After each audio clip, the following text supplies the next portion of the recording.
Go ahead, give your views, because normally ऐसा होता है कि जब इलेक्शंस होते हैं ना, तो हम और आप जैसे लोग हम घर पे बैठते हैं कि नहीं, क्यों वोट करना, हमारी कौन सा कोई सुनता है, हमारी कौन सा कोई बात मानी जाती है, हमारे लिए इन्होंने क्या करना है। उस टाइम पे कोई कुछ नहीं करता, लेकिन बाद में जब सरकारें कुछ भी नहीं करती या कुछ गलत करती हैं, देन हम प्रोटेस्ट करते हैं। बाद में प्रोटेस्ट करने से अच्छा है कि पहले ही अपना राइट यूज करो।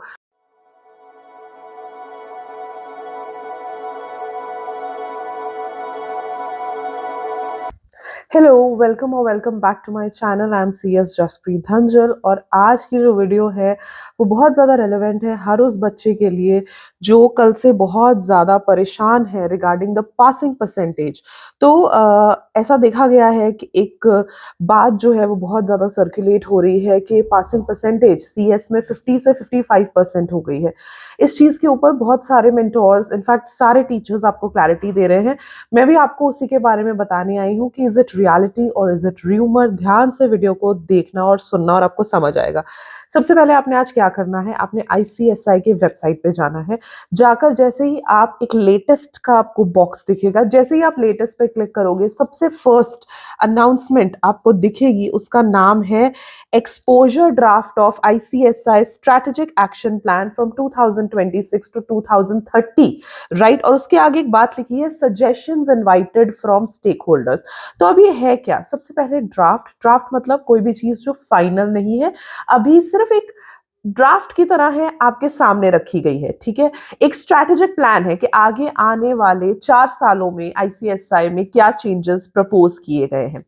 उसके आगे जो लिखा है, suggestions invited from stakeholders. Stakeholders होते हैं वो लोग जिनका इंटरेस्ट होता है ऑर्गेनाइजेशन में, इंस्टीट्यूट में। आप, मैं, हम सब स्टेक होल्डर्स हैं आईसीएसआई के।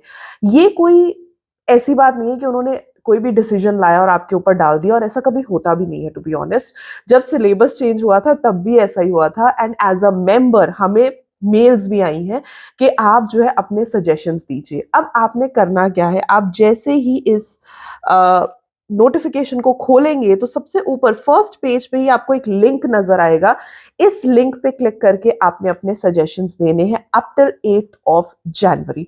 अब मैम, सजेशंस देने किस चीज पे हैं? आप आराम से इस पूरे ड्राफ्ट को पढ़ सकते हैं, लेकिन अगर आपको ऐसा लगता है हमारे मतलब का क्या है, तो आप जाएंगे 5th पॉइंट में। रोमन नंबर 5 जो है वो यहाँ पे गिवन है, जो कि कोर्स के बारे में बात करता है। मैं आपको एग्जैक्टली ना पेज नंबर भी बता देती हूँ।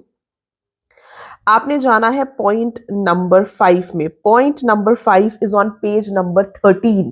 पॉइंट नंबर 5, रोमन नंबर 5 लिखा हुआ है, जो बात करता है core structure of company secretaryship. Page number 13 पे गिवन है, इसको आप सारा पढ़ना। It is not just about passing criteria, और बहुत सारी चीजें प्रपोज करी गई हैं, जैसे क्लासरूम, जो क्लासेस होती हैं, ऑनलाइन क्लासेस होती हैं, उनके बारे में बहुत सारी चीजें जो है यहाँ पे प्रपोज की गई हैं कि ऐसे होना चाहिए, ऐसे होना चाहिए। और इसी के चलते पेज नंबर 14 पे जाके पॉइंट नंबर 10E आएगा, जिसमें आता है पासिंग क्राइटेरिया। तो पासिंग क्राइटेरिया में अब इन्होंने ये चेंजेस कर दिए हैं कि चाहे वो एक मॉड्यूल की हम बात करते हैं या हम बोथ मॉड्यूल्स की बात करते हैं, तो it is like minimum each of the papers में आपको 50% चाहिए, और एग्रीगेट जो है वो 55% चाहिए। तो मतलब बहुत ज्यादा चेंज है। जहां पहले 40% होता था, अब वो उठा के उन्होंने बिल्कुल 50% कर दिया है, और जहां 50% एग्रीगेट होता था वो उन्होंने 55% कर दिया है। Still it's not finalised. Go ahead, give your views. जो लिंक गिवन है आप खोलोगे, आप उसके ऊपर अपने व्यूज लिख सकते हो, प्रोवाइडेड इट इज रिटन के ऑफकोर्स आपको एग्जाम्शन तो मिलेगी 60% पे, वो सारी चीजें एज इट इज है। तो 10E पॉइंट को आपने आराम से पढ़ना है, उसमें आपके पासिंग क्राइटेरिया के बारे में सारा कुछ गिवन है। आई रिपीट अगेन, ये कोई अभी फिक्स्ड डिसीजन नहीं है, लेकिन जो भी आप अपने व्यूज दोगे up till 8th of January, मैं, आप, हम सब जो स्टेक होल्डर्स हैं, उसके बाद दिल एक्चुअली रिलीज के क्या फाइनलाइज हुआ है, ये चीजें मटेरियलाइज हुई है या नहीं हुई है, तो अभी के लिए डरने की कोई बात नहीं है। But yes, in the upcoming days अगर आप चाहते हो कि चेंजेस ना हो, या वो जो भी आप चाहते हो वो आप उस लिंक में फिल कर सकते हो, अपने सजेशंस जो है वो आईसीएसआई को दे सकते हो। इस पर्टिकुलर अनाउंसमेंट का जो डायरेक्ट लिंक है वो मैं अपने डिस्क्रिप्शन बॉक्स में भी दे दूंगी, ताकि आप आसानी से जाओ एंड चेक कर लो। अदरवाइज आप आईसीएसआई की वेबसाइट पे जाओगे, फर्स्ट नोटिफिकेशन यही है। Go ahead, give your views, because normally ऐसा होता है कि जब इलेक्शंस होते हैं ना, तो हम और आप जैसे लोग हम घर पे बैठते हैं कि नहीं क्यों वोट करना, हमारी कौन सा कोई सुनता है, हमारी कौन सा कोई बात मानी जाती है, हमारे लिए इन्होंने क्या करना है। उस टाइम पे कोई कुछ नहीं करता, लेकिन बाद में जब सरकारें कुछ भी नहीं करती या कुछ गलत करती हैं, देन हम प्रोटेस्ट करते हैं। बाद में प्रोटेस्ट करने से अच्छा है कि पहले ही अपना राइट यूज करो।